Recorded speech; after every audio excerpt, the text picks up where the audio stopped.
Magandang araw sa ating lahat, Luzon, Visayas, Mindanao at sa ating mga kababayan sa abroad. Kumusta po kayo lahat? Welcome po kayo ulit sa Munti Natin Channel. Ang pag-usapan natin ngayon dito is tungkol sa PhilHealth. Nagpasalamat tayo sa nagiging desisyon ng Korte Suprema. Maagang pamasko to para sa ating mga membro. Naging desisyon kasi nila is isuli yung pondo sa PhilHealth.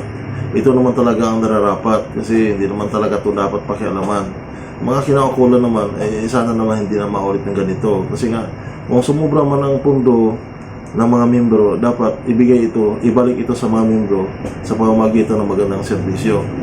Sa pamunuan naman ng PhilHealth, pagtanggol naman yung mga membro nito. Kasi nga, kagaya ng ganyan, nagdagdag kayo ng contribution buwan-buwan, tapos sumubra na pala yung pondo namin.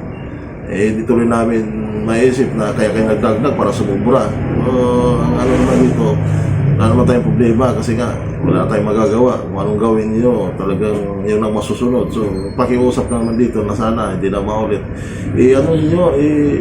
Ibalik niyo sa mga membro sa pamamagitan ng magandang serbisyo. Kasi ito lang namang inasahan ng nakakarami. Lalo na yung mga maliliit na tao, umaasa sa PhilHealth. So, kami dito mga mababa lang, yan ang inasahan namin. So, pakiusap kami na yung para sa amin. Nagpasalamat tayo sa maagang pamasko ng Korte Suprema.